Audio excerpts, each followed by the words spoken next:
Diddy is naming names in court, and one of them just caught everyone off guard, Clive Davis. But for those who follow Diddy's rise, this isn't exactly shocking. According to many in the industry, it was believed that in the 1994 meeting, Diddy actually got on his knees for Clive Davis and did some extracurricular activities for him. Clive Davis is one of the biggest power players in music, and now Diddy's blaming him for everything. The revelations he's making might just flip his entire case. Let's get into it, the mentor and the mentee. Now, before we get started, I need to say this isn't just your regular celebrity tea. So let's rewind to where it all began. The year was 1993, and a young, ambitious Sean Combs had just been fired from Uptown Records. He was looking for his big break in the music industry, and that's when he crossed paths with none other than Clive Davis, one of the most powerful figures in music. Clive Davis and Diddy partnered in 1994 to establish Bad Boy Records as a 50-50 joint venture, which would go on to become a cornerstone of 90s hip-hop and R&B. This partnership was huge for Diddy, who was only in his early 20s at the time. Like, imagine being just 23 years old and having one of the biggest music executives in the world back your vision. That's basically winning the lottery, but for the music industry. Davis, as the head of Arista Records, provided the distribution for Bad Boy Records and essentially gave Diddy his golden ticket to stardom. Under this partnership, they signed iconic artists like the Notorious B.I.G., Faith Evans, and 112. But here's where things get interesting. And by interesting, I mean kinda sus. According to multiple sources, Clive Davis didn't just hand Diddy success on a silver platter out of the goodness of his heart. There's been speculation for years about what really went down between these two. Well, according to some industry insiders, their relationship went way beyond just business. There have been persistent rumors that Davis and Diddy had a more personal connection, if you know what I mean. And these aren't just baseless rumors. They gained more traction in 2013 when Clive Davis himself came out as bisexual in his memoir, revealing that he had relationships with men after his second marriage ended. Now, I'm not saying there's anything wrong with anyone's sexuality. That's their business. But what is concerning is the power dynamic at play here. If these rumors have any truth to them, we're talking about a much older, extremely powerful executive potentially having an inappropriate relationship with a young artist who desperately needed his help to succeed. That's not a partnership. That's exploitation. According to many in the industry, it was believed that in the 1994 meeting, Diddy actually got on his knees for Clive Davis and did some extracurricular activities for him. It is also alleged that Diddy would then end up secretly dating Clive during this time for 5 years. And if we're being real, this wouldn't be the first time Clive Davis has been involved in something shady. According to our research, Davis has a pretty extensive history of questionable behavior. He was ousted from Columbia Records in 1973 amid allegations of payola. That's when record companies pay radio stations to play their song, which is totally illegal. Misuse of funds, and even providing substances to artists and disc jockeys. But people in the music industry really don't like Clive Davis, most of them. And his criminality is kind of amazing. He got busted. He's been for filing false tax returns 3 times, and then defrauding the IRS 3 times. He was involved in the biggest payola scandal. Then in 1976, Davis pleaded guilty to tax evasion, failing to report $8,800 in income. And let's not forget his alleged connections to the Genovese crime family through Pasquale Falcone, who was caught smuggling a massive amount of substances into the U.S. The craziest part, despite all these alleged crimes, Davis never spent a single day in jail. Not one day. So I've just told you about 2 decades worth of criminality by Clive Davis. And that guy has not spent 1 night in jail. That's what's amazing about him. Some have speculated that Davis might have been working as an informant for the government, which would explain how he managed to avoid jail time despite his numerous alleged offenses. But regardless of how he stayed out of prison, what's clear is that he had power, serious power, and he knew how to use it to his advantage. Now let's fast forward to more recent time. In the wake of Diddy's legal troubles, multiple reports have suggested that Davis is freaking out and not sleeping well, apparently haunted by memories of what he and Diddy got up to together. That's not exactly the reaction of someone who just had a normal professional relationship with a colleague, is it? Honestly, if you have nothing to hide, why would you be freaking out about someone else's legal trouble? It's giving guilty conscience to me. Like when your friend gets caught doing something wrong and you're sweating bullets even though you weren't directly involved, except you kind of were. And when reporters recently tried to ask Davis about Diddy's situation, his response, or lack thereof, was telling. No comment? No comment from Clive Davis. on P. Diddy. Really? This is someone you mentored? Someone whose career you helped build from the ground up, and you have no comment on the serious allegations against him? That's like your bestie getting arrested and you pretending you don't even know them. The silence speaks volumes. What makes this even more suspicious is how Davis has handled other situations involving his protege. Take Whitney Houston, for example. When she passed away in 2012, it was literally hours before Davis's pre-Grammy party at the very same hotel where she was found. And what did Davis do? He still held the party. I'm sorry, but who does that? That's like finding out your family member died and still going to the club that night. It's heartless and shows a complete lack of genuine care for someone who helped make you millions. Now let's talk about the monster on trial. The monster emerges. So Diddy's trial began on May 13th, 2025 in New York City on charges of sex trafficking, transportation for prostitution, and racketeering conspiracy. And let me tell you, the evidence that's come out so far is wild. Like, not wild in a fun way. Wild in a, how did this man get away with this for so long way? One of the key witnesses in this trial is going to be Cassie Ventura, Diddy's ex-girlfriend, who filed a lawsuit against him alleging years of abuse. The lawsuit was settled out of court, but not before it opened the floodgates for other accusers to come forward. And then, of course, there's that video, the horrific footage showing Diddy physically assaulting Cassie in a hotel hallway back in 2016. CNN released a version of this video, but reports indicate that another version will be played for the jury, potentially showing even more disturbing behavior. Cassie is expected to take the stand next week, and recent photos show her visibly pregnant. This is going to make for a powerful image in court, a pregnant woman describing alleged abuse at the hands of Diddy, while the jury has just watched a video of him physically assaulting her. That's not exactly going to help Diddy's defense team,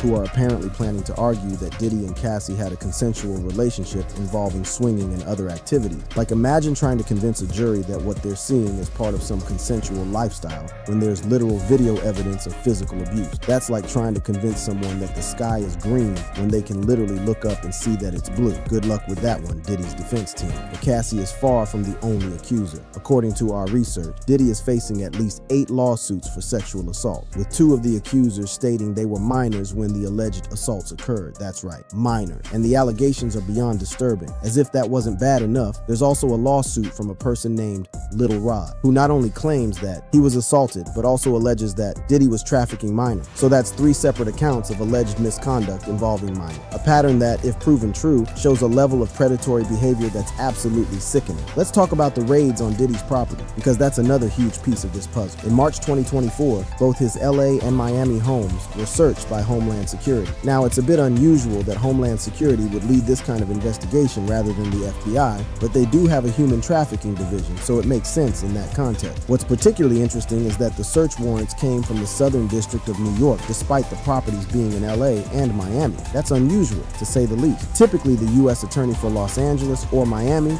would handle search warrants in their respective jurisdictions. So why did the Southern District of New York get involved? This has led to speculation that Williams may be orchestrating the Diddy investigation in a similar way to protect certain powerful individuals. It's worth noting that during the raids, law enforcement reportedly found hidden cameras in Diddy's property. This is particularly disturbing given the allegations that Diddy coerced individuals into sexual activities and potentially recorded these encounters. Now let's circle back to Clive Davis's connection to all this. If the allegations against Diddy are true, and he did indeed learn his business practices from Davis, it paints a very troubling picture of how power operates in the music industry. It suggests a cycle of abuse where those who were victimized go on to victimize others, perpetuating a toxic culture that values power and control over basic human dignity. There's this quote that keeps coming up in my research. Clive Davis was the mastermind behind the P. Diddy monster. And honestly, the more I learn about their relationship and the parallel patterns of alleged misconduct, the more that statement seems like it might have some truth to it. Another disturbing parallel is that both Davis and Diddy have been accused of using substances to manipulate those around them. There are allegations that Davis used substances and alcohol to compromise artists, and similar accusations have been made against Diddy regarding his freak-off, private parties where substances were allegedly used to lower people's inhibition. And here's where it gets really dark. There are even theories connecting Diddy to the death of his ex, Kim Porter, who passed away under suspicious circumstances. Some people have drawn parallels between Porter's death and Whitney Houston's, suggesting a pattern of women associated with these men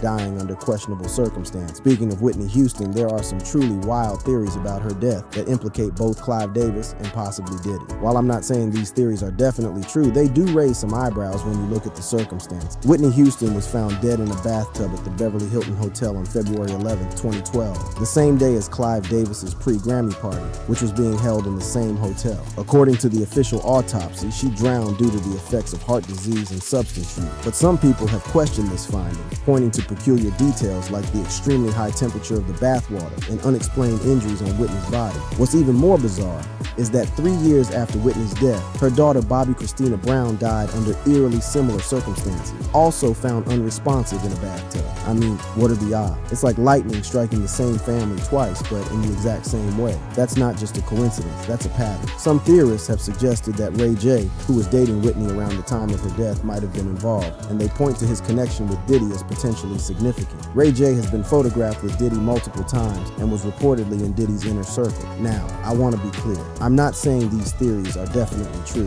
What I am saying is that there's a disturbing pattern of people around both Clive Davis and Diddy experiencing harm, and that's something we shouldn't ignore. Now, let's look at the upcoming trial, what it might reveal about the music industry as a whole, and whether justice will finally be served not just for Diddy's alleged victims, but for all those who have been harmed by powerful figures in the entertainment world. Will justice be served? One interesting development is that one of the alleged victims, described as victim 3 in the indictment, might not be willing to testify. She's reportedly an ex-girlfriend of Diddy, and while the prosecution has stated that she has conflict and things going on in her personal life, sources indicate that she has been uncooperative from the beginning. This is a significant development because, as legal analysts have pointed out, the prosecution built its case by adding multiple victims beyond just Cassie to strengthen their position. If one of these key witnesses doesn't show up, it could potentially weaken their case. But why would an alleged victim refuse to testify? Well, there are several possible explanations. She might be afraid of retaliation from Diddy or his associate. She might be concerned about public scrutiny and having her privacy invaded. Or, and this is something we have to consider, she might have been pressured or incentivized not to testify. It wouldn't be the first time a powerful figure has used their influence to silence accusers. And given what we've learned about the web of power surrounding Diddy and his mentor Clive Davis, it's not outside the realm of possibility that there are forces working behind the scenes to minimize the damage this trial could do. Speaking of Clive Davis, I find it very telling that as Diddy's trial approaches, Davis has been conspicuously quiet. No public statements of support for his protege, no condemnation of the alleged action, just silent. And as we discussed earlier, reports suggest that Davis is freaking out about what might be revealed during the trial. Now, why would someone be freaking out unless they had something to hide? Innocent people don't typically panic when their associates face legal trouble. They might be concerned, sure, but freaking out implies a much deeper level of personal investment and worry. One of the most troubling aspects of this whole situation is how long these alleged patterns of behavior were allowed to continue. If the allegations against Diddy are true, we're talking about decades of abuse, manipulation, and exploitation, all while he remained one of the most celebrated figures in the music industry. How is that possible? How could someone allegedly engage in such harmful behavior for so long without facing consequences? The answer lies in the systems of power and protection that exist within the entertainment industry. When someone reaches a certain level of success and influence, they become surrounded by enablers, people whose livelihoods depend on the star's continued success, and who therefore have a vested interest in looking the other way when problematic behavior emerges. They become insulated from consequences, shielded by money, fame, and the collective willingness of those around them to maintain the status quo. And if Diddy learned this system from Clive Davis, as some have suggested, it points to a much deeper, more systemic issue within the music industry as a whole. It suggests that these patterns of alleged abuse aren't isolated incidents, but rather part of a culture that values profit and power over people's well-being and dignity. This brings us to a critical question. Will Diddy's trial actually lead to meaningful change within the industry? Will it expose not just his alleged wrongdoing, but also the broader systems that enabled it? The answer depends largely on how far the prosecution is willing to go and how much the judge allows to be revealed during the trial. If the focus remains narrowly on Diddy's specific actions without addressing the broader context, the mentorship from Davis, the industry protection, the network of enablers, then the opportunity for real change may be lost. Look at the case of R. Kelly, for example. For decades, allegations swirled around him, but it wasn't until the cultural shift brought about by Me Too that he finally faced serious consequences. Now he's serving significant prison time for his crime. That's the kind of accountability that simply didn't exist exist in the entertainment industry before. And let's not forget about Harvey Weinstein, who was protected by an entire system of powerful people in Hollywood before his fall from grace. These cases show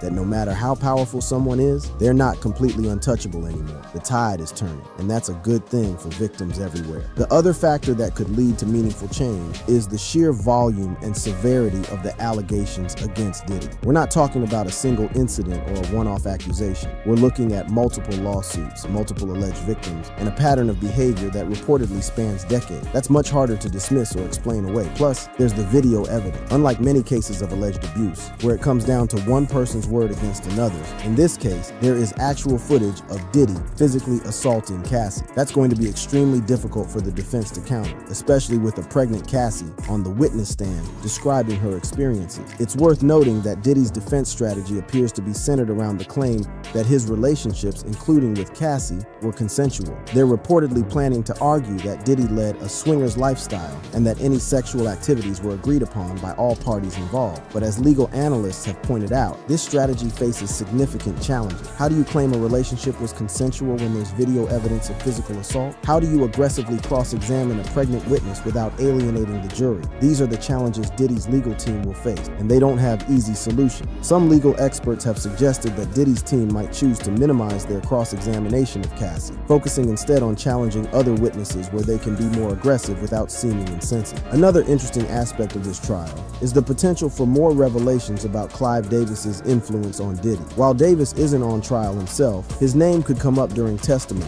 especially if witnesses are asked about the culture at Bad Boy Records and how Diddy learned his business practices. If Diddy truly did model his behavior after Davis, as some have suggested, then testimony about their relationship could be damaging to Davis's reputation and legacy. And given Davis's reported anxiety about the trial, it seems like he's well aware of this possibility. There's also the question of how this trial might affect other powerful figures in the music industry. If Diddy starts naming names, or if witnesses mention other executives who knew about or participated in similar behavior, we could see a domino effect where multiple high-profile individuals are implicated. The music industry has given us countless moments of joy and inspiration, but that doesn't mean we should turn a blind eye to its flaws and failings. By confronting these issues head-on, we can work toward creating an entertainment world that celebrates creativity without enabling exploitation. Thank you for joining me on this journey. If you found this exploration insightful, please click the boxes on your screen for more content.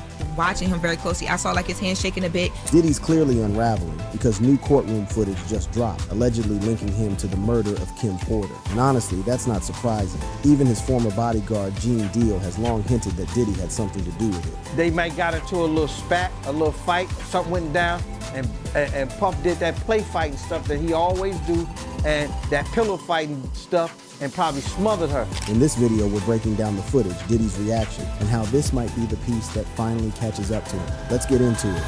The suspicious circumstances. Kim Porter, Diddy's ex and baby mama extraordinaire, checked out on November 15, 2018. The official word from the Los Angeles County Coroner's Office was that she died from lobar pneumonia. That's their story, and they sticking to it. Kim Porter passed away on November 15, 2018 from lobar pneumonia. She was only 47, still young, still in her prime. But check this, since Diddy got bagged in September 2024 on them serious charges I mentioned, mad people been giving Kim's death a second look. And I ain't talking about random Twitter detectives. I'm talking about folks who were close to Kim, especially Al B, sure, who's the father of her oldest son, Quincy. Let me make this mad clear. The official paperwork says Kim died from natural causes. That's what the coroner determined after they did their thing in January 2019 following her autopsy. But some people ain't buying that ticket, you feel me? And when you start poking around in the details, you might catch yourself side-eyeing the whole situation too. So peep game on their relationship history. Diddy and Kim had this on-again, off-again situation from 1994 to 2007. They made 3 beautiful babies together. Christian Combs, born 1998, and them twin daughters, Jesse James and Delilah Starr, born 2006. Kim Porter and Diddy had 3 children together. Kim also had her oldest son, Quincy Brown, from her previous situation with Al B, sure, and Diddy basically adopted him as his own. They officially called it quits in 2007. It supposedly stayed tight for the kids. At least that's what they was telling everybody. But we all seen how Diddy moves with women. Remember that hotel footage with Cassie? Bro was out here wilding on camera. So imagine what he doing when ain't nobody watching. Now let's get into some of the weird stew about Kim's death. According to the reports, Kim had been feeling under the weather for a few days before she passed. She was running a buck-02 fever and had symptoms. Kim had like symptoms, including a fever of 102 degrees. She got tested for the and strep, but both came back negative. So she was nightly sick, but was it just pneumonia? That's the million-dollar question, you heard? But wait, it gets wilder. According to Gene Deal, who used to be Diddy's muscle back in the day, there's claims that Kim Porter's casket was ordered 2 months before she even died. I'm not even capping right now. Some people even said that her casket was ordered 2 months before she died. I don't believe that, man. I swear. I'm not no conspiracy theorist or none of that. But I heard, did you hear something like that, man? That her casket, how you order a gold casket 2 months before somebody died, man? Like, who does that? That's like ordering funeral flowers for your healthy grandma, or buying cemetery plots for your homies who still hitting the club. Make it make sense, and it don't stop there. Al B, sure, who had a kid with Kim and knew her since way back, has been mad vocal about his suspicions. Man's even beefed up his security because he worried about his own safety after speaking out. You heard about Al B Shore increasing his security? You know, I spoke to Al a couple of times, and he texted me a couple of times too. I think knowing the history of them two, if he did increase his security, he has every right to. And I believe that Al knows that Puff has some powerful people, or has some powerful people around him, and some people doing some things for him that could endanger his life. Al B, sure, straight up said he don't believe pneumonia took Kim out. In a May 2025 interview on Fox 5 New York, he said Al B, sure, claimed she was in the best of health. He swears they linked up not long before she passed, celebrating their son Quincy's Netics Christmas special, and everybody was straight vibing with no health issues. Al B, sure, even dropped a bomb saying that Kim Porter was murked and was shook for her life while she was with Diddy. Al B, sure, claimed Porter was murdered. That's some heavy accusations coming from someone who knew her since back in the day. But that ain't all. According to Gene Deal, there wasn't even a proper investigation into Kim's death. I understand why Al is doing that, and I just wish them all the luck. You gotta realize, man, Kim's death wasn't even investigated, bro. Her death wasn't even investigated. And it should have been a proper investigation so all the family members can feel like that there was no foul play in her death. Like for real, a 47-year-old woman with connections to one of the biggest names in the game passes away suddenly and y'all ain't gonna do a deep dive. That's like ending a body in the trap house and not asking no questions. And this is where it gets real spooky. Gene Deal also claimed there weren't no electronic devices found around Kim's bed. No phone, no laptop, nothing. How is it that you know how we are as a people? I don't believe that 10% of your viewers that's watching this don't keep their phone when they go to sleep in arm reach. How is it that there was no electronic products or gadgets around Kim's bed? Her laptop missing, her cell phone's missing. Everything is missing that she could get in touch with her little girls if they not at home, or her friends or family.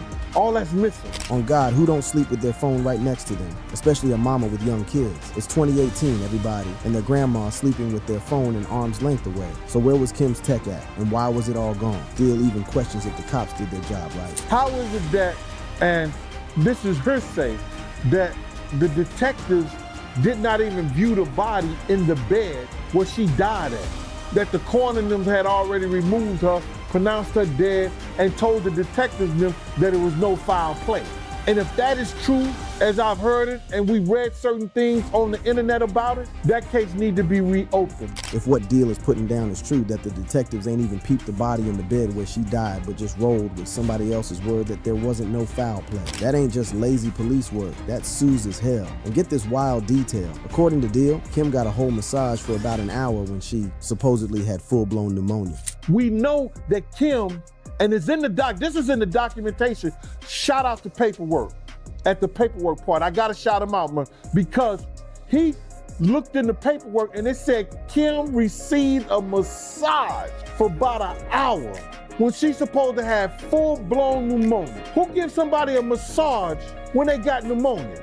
And do we know whether she used that baby oil or not for that massage? It makes you say, That's a big hoon, man. Now, I don't know about y'all, but when I'm sick with pneumonia, ain't nobody touching me for no hour-long massage. That don't make a lick of sense. So where was Diddy when all this was going down? Based on what we know, seems like Prue was at his own crib when Kim Porter was found dead. Diddy was likely at his own home when Kim Porter was found dead. Kim had sent their kids to Diddy's spot because she wasn't feeling good, trying to keep them from catching whatever she had. Looks like it was some family members, not Diddy, who found Porter unresponsive at her crib, and paramedics pronounced her dead on the scene. Diddy's moves after ending out, like making sure the kids didn't hear about it on social media, suggest he was handling things from his own spot. In an interview with Essence magazine in April 2019, Diddy spilled that one of the last things Kim told him was to look after their kids. Diddy revealed Kim Porter told him to take care of their children. He said, "I jumped into mommy mode," which sounds like he was focused on the kids after he got the news. But here's where I gotta keep it a stack. If her death was so sudden and out of nowhere, why wasn't there a deeper investigation? And why are all these questions only popping up now, years later? Well, it might have something to do with Diddy's current legal situation, since he got knocked in September 2024 on them charges of trafficking, racketeering, and transportation to engage in prostitution. A whole lot of skeletons been tumbling out of his closet. These charges ain't no joke, y'all. We talking about serious allegations that could have him sitting in the pen for 15 years to life. Diddy could face 15 years to life in prison. And with that kind of heat, people who might have been scared to speak before are finally finding their voice. And stories that might have been brushed as conspiracy theories are getting a second look. The undisputed memoirs and family reaction. One of the biggest bombs to drop in this whole saga was this book called Kim's Lost Words, A Journey for Justice from the Other Side. This supposed memoir hit the streets in September 2024, right around when Diddy got locked up. Coincidence? I ain't buying it. This 60-page joint, put out by some dude named Todd Christopher Goose, using the fake name Jamal T. Millwood, claimed to have Kim Porter's diary entries from a flash drive. The book claimed to contain Kim Porter's diary entries from a flash drive. And yo, the content was straight wild. The book claimed Diddy put hands on Kim, threatened to murk her, and even pulled a burner on her. It also supposedly spilled all kinds of tea about Diddy's relationships and shenanigans. This joint flew to the top spot on Amazon's bestseller list real quick. The streets was eating it up, but here's where things get tricky. Kim Porter's seeds, Christian, Jesse, Delilah, and Quincy, came out hard against this book. On September 24th, 2024, they dropped a joint statement on the gram saying, "Claims that our mom wrote a book are simply untrue. She did not. And anyone claiming to have a manuscript is misrepresenting themselves." They also went in on folks speaking on Porter's behalf, saying all that gossip was doing damage. And they weren't the only ones calling cap on this book. Kim's day ones, including Kimora Lee Simmons and LaWanda Lane, told Rolling Stone that every page in that book is false. Porter's friends told Rolling Stone every page in that book is false. Even Al B. Shore, who's been on 10 about wanting Kim's death investigated, sent a cease and desist to Guzzi and Amazon, saying the book was straight cap and disrespectful. Now this author, Todd Christopher Guzzi's credibility is looking real shaky. Mans claims to be an investigative journalist who solved big cases like Nicole Brown Simpson and John Benet Ramsey. Like, bruh, if you crack them cases, why ain't the cops or FBI hitting your line? Make it make sense. In an interview with Rolling Stone, Guz couldn't even keep it a buck about if the book was legit. He said, "If somebody put my feet to the re and they said life or death, is that book real? I have to say I don't know." But then claimed it was real enough for him. Real enough? What kind of janky answer is that? Either it's authentic or it's fugazi. The book was also supposedly full of typos and grammar mistakes. The book was described as poorly written with numerous grammatical errors. Now I ain't saying Kim Porter couldn't have had some spelling issues in her personal diary, but when you add everything else up, this book looking mad suspect. Amazon eventually pulled the book from their platform on October 1st, 2024, after all the drama. Amazon removed the book from its platform. Their spokesperson said, "We were made aware of a dispute regarding this title and have noted the publisher. The book is not currently available for sale in our store, Barnes."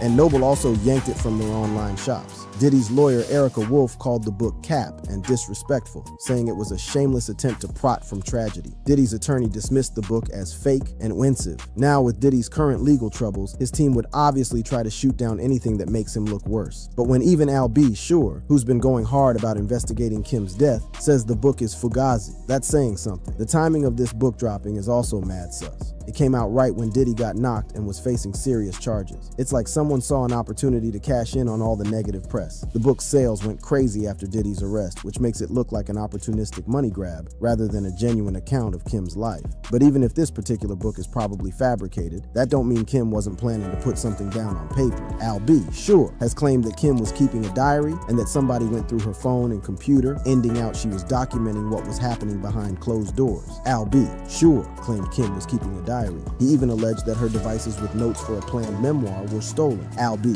sure, alleged her devices containing notes were stolen. Remember what Gene Deal said about Kim's electronic devices being missing from her bedside? That's starting to sound even more suspicious now, ain't it? Al B, sure, has been making some heavy claims saying that Kim Porter was murked and was shook for her life while with Diddy. Al B, sure, said Kim was in complete fear of her life while with Diddy. He's supposed to testify in Diddy's trial, which could bring all these accusations into the spotlight. Now, Kim Porter's kids have consistently denied any foul play in their mother's death. Besides calling cap on the fake memoir, they've put out statements saying there was no foul play in their mother's death. They've called the conspiracy theories cap and disrespectful and asked folks to respect their mother's legacy. But check this out. Kim Porter's pops, Jake Porter, has expressed doubts about the initial investigation. In an interview with the Daily Mail on September 29, 2024, he called it a load and stated, "The truth will come out. It always does in the end." So while he didn't directly co-sign the conspiracy theories, he clearly ain't satisfied with the official story. So now we got beef within the family, the kids saying there wasn't no foul play,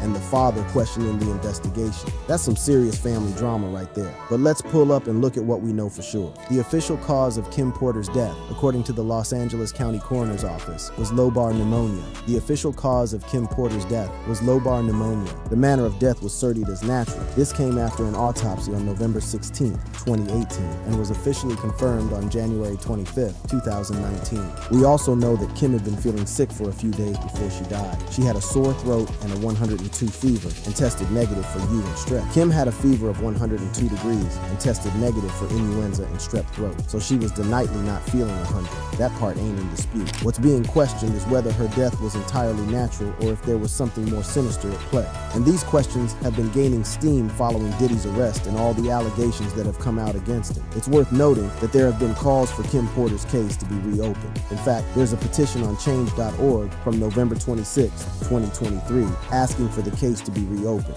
There's a petition on change.org asking for the case to be reopened. The petition mentions significant discrepancy and a lack of transparency in the initial investigation. Al B, sure, has been leading the charge for these calls for a new investigation. On September 23, 2024, he hit the gram to demand a formal investigation, claiming that Porter was murked and that her death was connected to her intent to reveal sensitive info. Al B, sure, demanded a formal investigation on Instagram. He's also drawn parallels between Kim's situation and that of Cassie Ventura, Diddy's ex, who accused him of putting hands on her. Al B, sure, stated Kimberly is gone because she was going to be Cassie Ventura, suggesting a similar pattern of alleged abuse. Speaking of Cassie, her allegations against Diddy have added fuel to the fire. She led a lawsuit claiming years of abuse, which was settled in November 2023. But then, in May 2024, CNN dropped that hotel surveillance video showing Diddy allegedly putting hands on Cassie in 2016. CNN released hotel surveillance video showing Diddy allegedly assaulting Cassie. That footage brought Diddy's treatment of women into the spotlight and made people wonder if there might be truth to other allegations against him.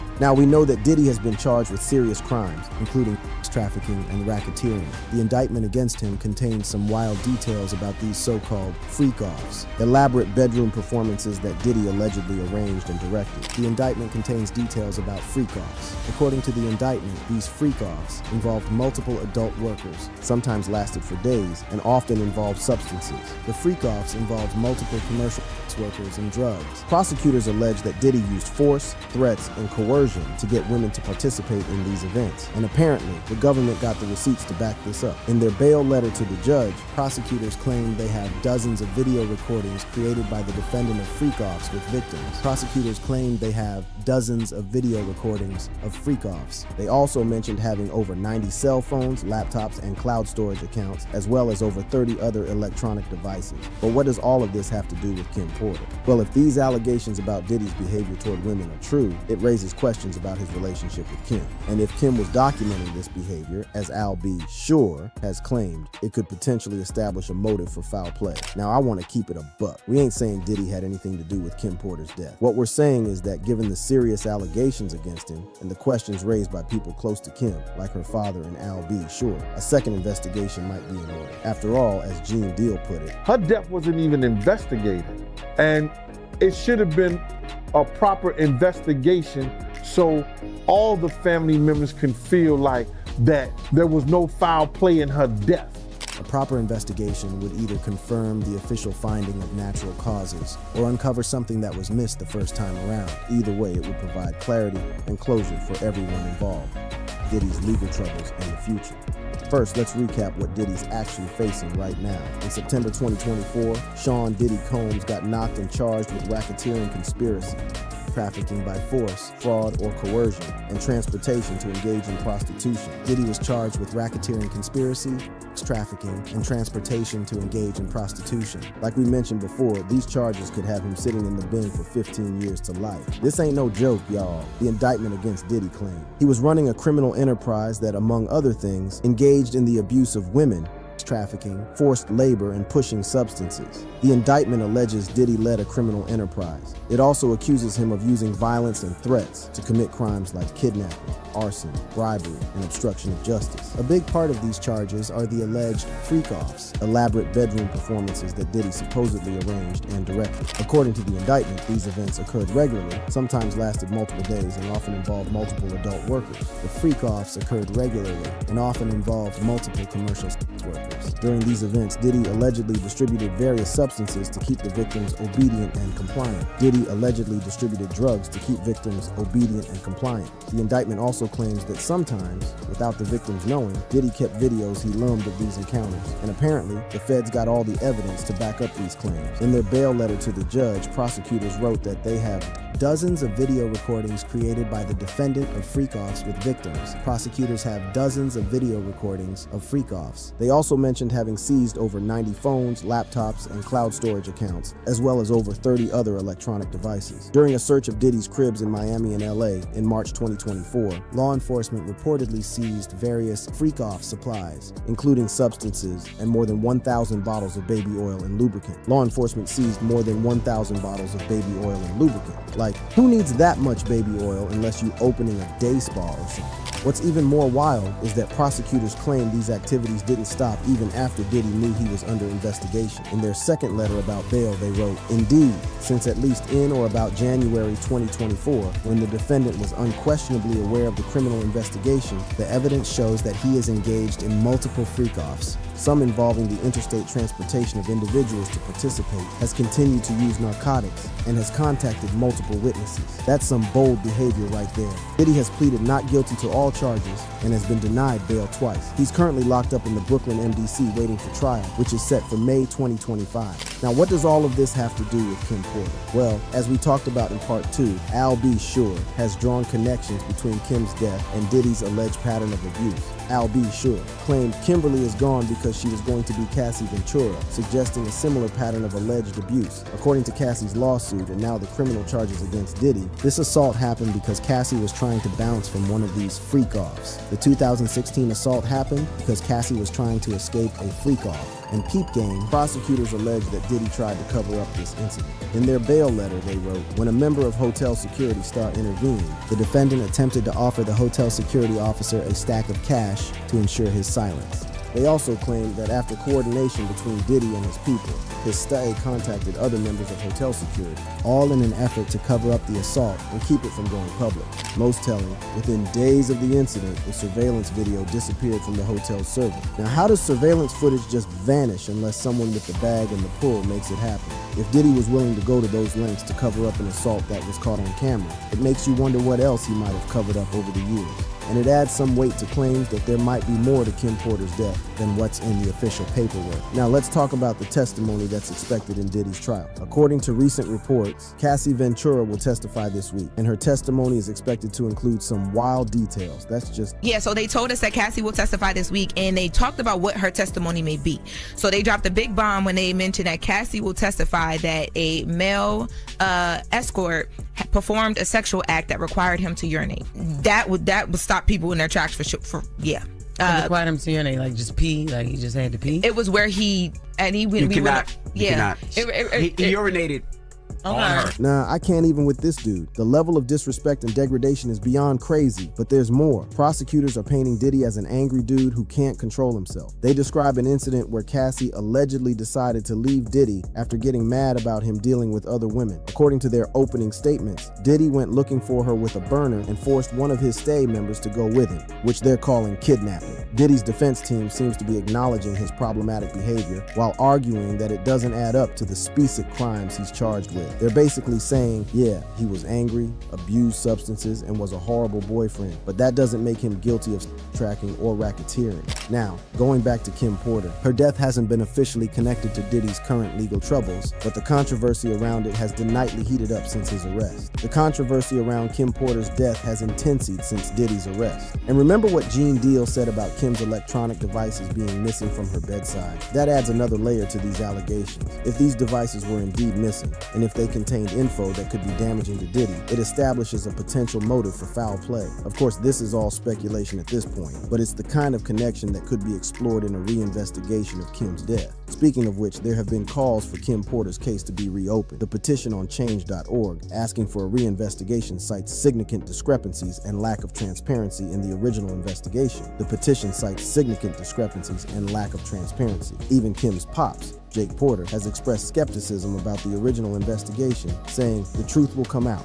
It always does in the end. But as of May 16th, 2025, there's no official word on whether Kim's case will be reopened. The focus is currently on Diddy's trial for the charges he's already facing. However, if new evidence emerges during the trial, or if witnesses like Al B. Sure provide testimony that raises serious questions about Kim's death, it could potentially lead to a reinvestigation, especially if there's evidence that backs up claims of foul play or a cover-up. It's worth noting that Diddy's legal team has consistently denied any wrongdoing on his part, both in relation to the current charges and to any speculation about Kim Porter's death. Diddy's legal team has consistently denied any wrongdoing. They've dismissed the conspiracy theories as baseless and have emphasized that the official cause of Kim's death was natural. Kim's kids have also consistently denied any foul play in their mother's death. In addition to calling cap on the fake memoir, they've stated there was no foul play and have asked for respect for their mother's legacy. Their perspective is important, as they knew her best and would presumably want justice if they believed something was owed. If Diddy gets convicted, it would not only result in a long bid, but it would also likely lead to increased scrutiny of other aspects of his life and career, including the circumstances surrounding Kim Porter's death. A conviction might give more credibility to allegations that have previously been dismissed as conspiracy theories. If you enjoyed watching this video, then go ahead and click on any of the cards on your screen for more.